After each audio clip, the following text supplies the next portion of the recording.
On va d'abord parler de la naissance de ce front, le Front patriotique pour renforcer la démocratie au Burkina Faso.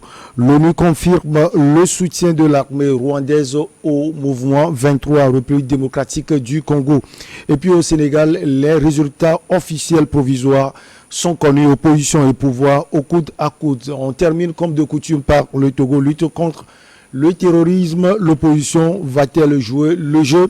Nos invités sont en place. D'abord, l'aîné Emmanuel Vivien Tomi, journaliste, directeur de publication de Plume Libre. Il est également conseiller en communication politique. Cher aîné, bonjour, vous allez bien? Ça va bien, Michel. Bonjour aux téléspectatrices et téléspectateurs de tout le Togo et de la diaspora africaine. Et bonjour à tous les chefs traditionnels du Togo qui nous suivent toujours dans l'émission Regard Croisé. Et merci à tous ceux qui, des fois, nous font des petites remarques ou nous adorent et cliquent j'aime quand l'émission est publiée sur les réseaux sociaux. Ensuite, on donne la parole aux jeunes. D'abord, Louis Kamako, jeune rédacteur en chef de Togo Breaking News. Louis, bonjour. C'est toujours un plaisir de vous avoir dans Regard Croisé. Bonjour Michel, bonjour et merci pour l'invitation. Et puis la surprise, j'allais dire, c'est un ancien de New World TV. Il s'appelle Junior Laris, journaliste, analyste politique. Entre-temps, il avait voyagé, et surtout en Allemagne. De passage à Lomé, il a souhaité venir nous saluer. Junior, bonjour, vous allez bien? Bonjour Michel, bonjour à tous les téléspectateurs de New York TV. C'est un honneur de revenir sur ce plateau qui m'a tant manqué. Très heureux de vous revoir, Junior. On va aller au Burkina Faso le 4 août, date marquant l'événement de la révolution sankariste de 1983. Cette date a été choisie pour lancer officiellement le Front patriotique, une trentaine d'associations de la société civile et des partis politiques unissent donc leurs forces pour faire face aux différents changements de régime regroupés au sein d'une organisation dénommée Front patriotique. Ces membres ont pris l'engagement à travers la signature d'une charte de préserver et renforcer surtout les acquis démocratiques, les libertés individuelles et les collectifs au Burkina Faso. Et collectifs plutôt au Burkina Faso. Lui, Kamako, alors en ce temps précis, vous estimez que le Burkina Faso a besoin justement de ces acquis? Oui, le Burkina a besoin de ces genres de front, de ces genres d'alliances, parce que le pays sombre dans le chaos, il faut qu'on ait le courage de le dire. Je faisais partie de ceux qui soutenaient ici Mordicus que le coup d'État de Damiba était un coup d'État de non-sens, parce que par la suite, les faits nous donnent raison. Aujourd'hui, il prend le coup d'État, il ne sait pas ce qu'il va faire avec.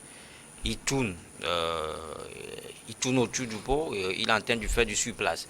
Et on a vu l'évolution des dernières actualités dans le pays ces derniers temps où il a été obligé de faire revenir Blaise Compaoré dans le pays alors qu'il a été déclaré depuis un bon moment persona non grata dans le pays.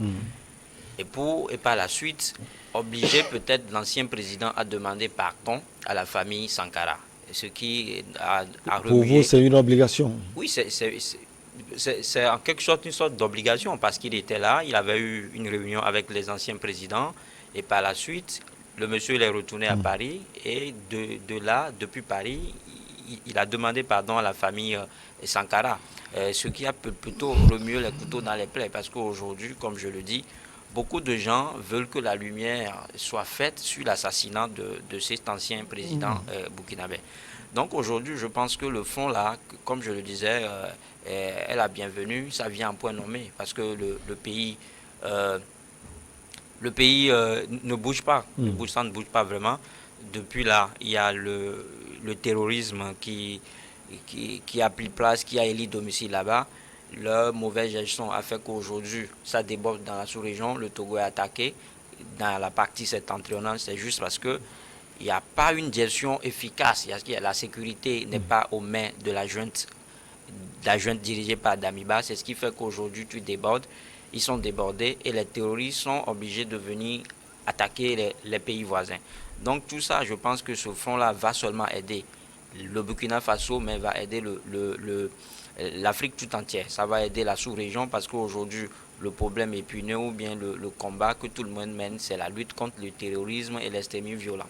Maintenant, si une junte dirigée par un officier n'arrive pas à maintenir justement, à contenir ces assauts, je pense que ça devient dangereux. Il faut qu'à un moment donné, La sortie des civils. il faut que les civils prennent leurs responsabilités. Il faut que d'autres partis politiques prennent leurs responsabilités. Je pense qu'aujourd'hui, ils sont dans cette logique-là. Et pour tout bon Africain, on ne peut que souhaiter bon vent à ce front. Emmanuel Vivien, Tommy, on parle de préserver et renforcer les acquis démocratiques. Selon vous, ces acquis manquent véritablement au pays des hommes intègres aujourd'hui? Vous savez, dans la classification du processus démocratique, le coup d'État n'est signifié nulle part. Donc quand vous êtes un pays démocratique, entre guillemets, comme la France, comme les modèles qu'on nous présente, et que vous faites un coup d'État, vous remettez tout à zéro. Parce que le coup d'État remet la Constitution même à terre, tout est à plat. Et vous avez vu aussi le tâtonnement qu'il y a eu, pas seulement au Burkina Faso, mais dans ces pays. La Guinée également. Le coup d'État où tantôt on dit on suspend la Constitution, tantôt on se fonde sur la Constitution pour agir. Ça, c'est la première chose. Maintenant, les juntes au pouvoir, moi je vais le dire comme ça, pas seulement la junte burkinabé, mais les juntes au pouvoir ont envie d'être plus populaires, d'être aimés par les populations, mais n'arrivent pas. Tout simplement parce que quand les démocrates savent que vous avez fait un coup d'État pour venir et vous imposer un certain nombre de choses, on ne vous supporte pas. Mais est-ce que cela voudrait dire que les partis politiques doivent se taire? Non. C'est en ce sens-là que ces partis politiques se retrouvent ensemble avec des associations de la société civile pour pouvoir créer ce front. Mais quel est l'avenir de ce front? Ce n'est pas un avenir très très promettant. Tout simplement. Vous le pensez? Quand vous mettez les crabes et les lapins dans le même panier, ça ne peut pas aller. Ils n'ont qu'à venir demander aux Togolais. Le Togo a déjà connu des coalitions avec les partis politiques et les associations de la société civile. Et à l'approche des élections, la coalition s'envole toujours en éclats où on fait tout et tout pour aller aux élections. Alors, et les partis politiques s'arrogent la part. Quand on prend le Burkina Faso, par exemple, Emmanuel Vivien Tommy, qu'est-ce qui peut les partager dans ce panier dont vous parlez? Aujourd'hui, il s'agit pour chacun d'être dans son rôle. La société civile doit jouer son rôle. Les partis politiques, quoi qu'il y a peut-être des menaces ou de la peur ou l'intimidation, les partis politiques doivent assumer leurs responsabilités pleinement. Moi, je ne suis pas pour les fronts qui se font sans grande entente et sans accord et sans définir une feuille de route concrète.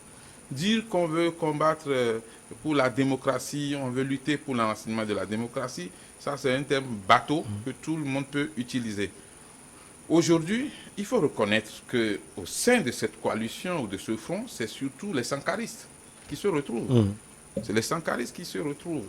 Et déjà, moi je ne suis plus sur la même longueur d'onde avec ceux qui disent que il ne faut pas permettre aux anciens présidents de revenir, de demander pardon. Monsieur Blaise Compaoré a le droit de rentrer dans son pays.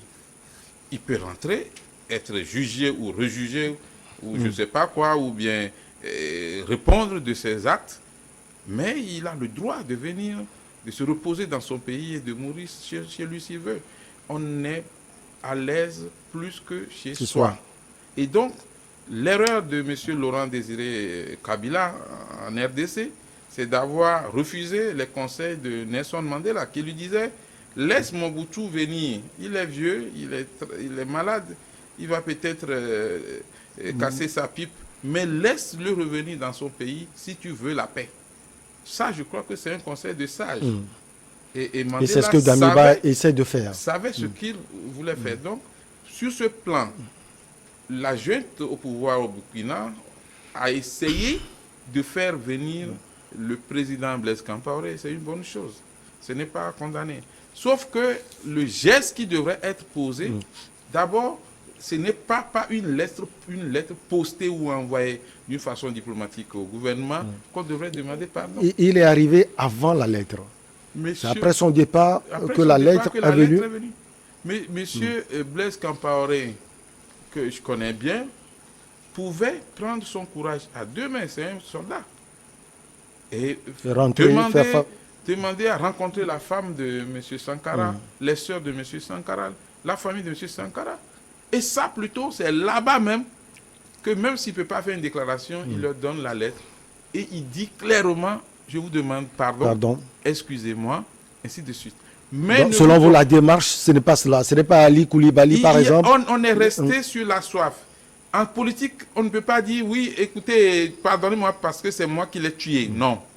Mais on peut dire, pardonnez-moi parce que je n'ai pas pu assumer ma responsabilité et malheureusement, il a perdu la vie. Aujourd'hui, le plus important, c'est que le Burkina puisse lutter efficacement contre le terrorisme.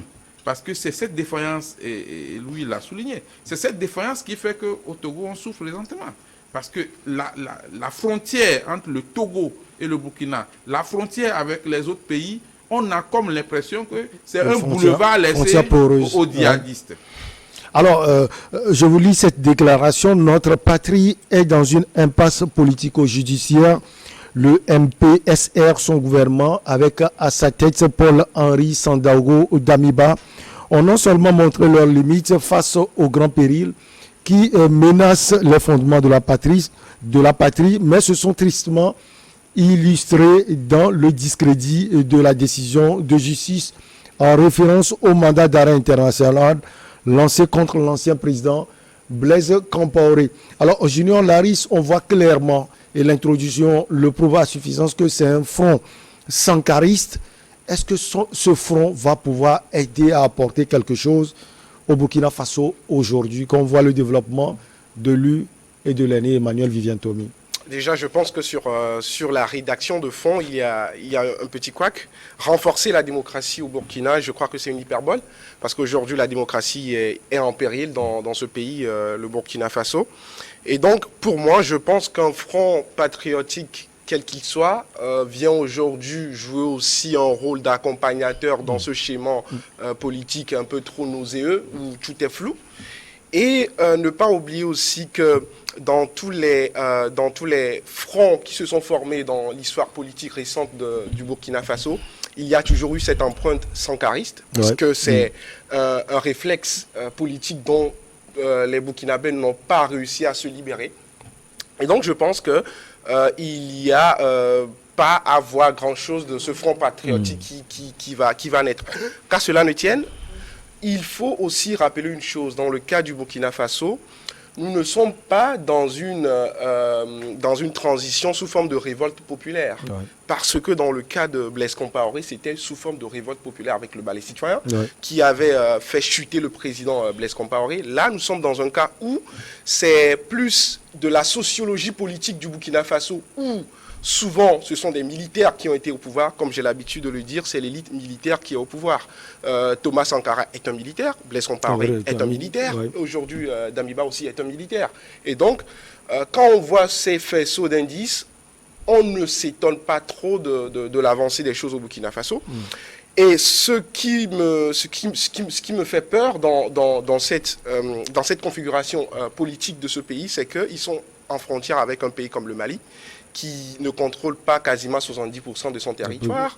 Le Burkina Faso ne contrôle pas la quasi-totalité de son territoire. Et donc, on est face à une sorte de maelstrom qui risque d'éclater et de faire embraser tout le Sahel.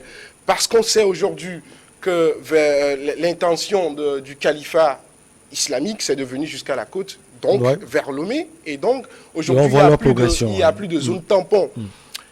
La solution primordiale qui urge de faire pour tous les acteurs du Burkina Faso aujourd'hui... L'unité peut-être du pays? Ça, ce sont des mots, mais dans la réalité, ce qu'il faut faire quand on sait que c'est l'élite militaire qui est au pouvoir, c'est de pouvoir faire passer ou faire mettre une conjoncture entre l'élite intellectuelle, l'élite militaire et l'élite économique. C'est ça aujourd'hui l'urgence au niveau du Burkina Faso. Et pour moi, ça m'attriste de voir un pays comme celui de Thomas Sankara qui aujourd'hui patauge entre une voie antidémocratique, une voie anti-républicaine. Rappelons que le Burkina Faso est une république et une incertitude dans son futur proche. Il urge, pour moi, de faire plus du sérieux au niveau et des acteurs politiques et de l'élite intellectuelle et de l'élite économique que d'inventer des fronts qui n'ont pas de sérieux pesant face à une force militaire qui alarme aujourd'hui au Burkina Faso. Alors ce front ne risque pas de diviser encore plus les Burkinabés? Non, mais c'est pour cela, d'ailleurs, je devais rebondir, réagir à ce qu'ont dit mes pésétesteurs. Moi, je reste optimiste par rapport à l'avenir certain de ce front. Parce qu'aujourd'hui, c'est vrai, ils disent qu'ils veulent renforcer la démocratie. C'est ce qui est dit. Mais derrière, il y a autre chose. Il faut aller comprendre, en fait, l'objectif réel de ce front. Aujourd'hui, vous savez, c'est-à-dire que les derniers combats ou bien les derniers agissements ou bien le dernier courage en fait affiché par les Maliens ont permis à tout le monde, c'est-à-dire que avoir un regard sur eux. Avoir un regard sur eux, c'est-à-dire que tout le monde veut prendre la destinée de son pays en main. Donc c'est ce que les Burkinabés là veulent faire. Le front, vous avez dit que c'est composé déjà de 23 partis politiques, en fait de 23 acteurs, c'est-à-dire partis politiques et acteurs de la société civile. Et là, ils sont bien partis en signant une charte. Une charte, d'abord une charte, c'est-à-dire que tout le monde a paraphé un document et dès que quelqu'un va fauter, on va le ramener à l'ordre. C'est déjà un bon départ. Comparativement à ce que le doyen Vivien disait qu'on a connu des alliances ici au Togo qui, de par la suite, ne sont pas allées au bout. Donc ça veut dire qu'à la base, il n'y a rien de concret qui lie ces partis-là. Il n'y a rien. Il n'y a aucun test qui les oblige, qui les impose quoi que ce soit. Ce ne sont que des partis qui se retrouvent et puis ils s'assemblent. Et par la suite, des fois, il y a des tests qui les lient, mais finalement, chacun tire le drap de son côté. Et on a souvent du mal à respecter ces tests-là. Je pense qu'aujourd'hui, ça ne va pas être le cas pour ce front-là. Et parce que ce qui est aussi reconnaît, c'est que ça dit que c'est des gens qui défendent l'idéologie Sankara. Et quand quelqu'un qui défend aujourd'hui l'idéologie Sankara, ce ne sont pas seulement les Burkinabés. J'ai dit tout à l'heure, pour le bon Africain que je suis, je ne peux que souhaiter un bon vent à ce front. Et ce que je dis là, je pense qu'ils sont des milliers des jeunes Africains à penser la même chose. C'est-à-dire que c'est des gens qui ont bien mûri l'idée, ils se sont... C'est pas que nous sommes contre le front, en fait, ce n'est pas une sorte de Madeleine de Proust, comme on le dit souvent, voilà. de toujours penser à Thomas Sankara, parce que c'est aussi cela le problème du Burkina Faso. Voilà, c'est-à-dire que l'idée, il a jamais là à Ouagadougou. Donc le front... Après, ils auront des consultants, ils recevront des idées des gens qui vont les aider à aller de l'avant. C'est de ça qu'il s'agit. Aujourd'hui, c'est-à-dire le Burkina Faso aussi veut sortir de ce cancan, c'est-à-dire veut se libérer de ce joug colonial qui continue, ou bien de ce joug précolonial. J'ai l'impression que Junior veut réagir ainsi que le doyen. On va marquer juste une petite pause comme d'habitude. On vous retrouve pour la suite, chers invités.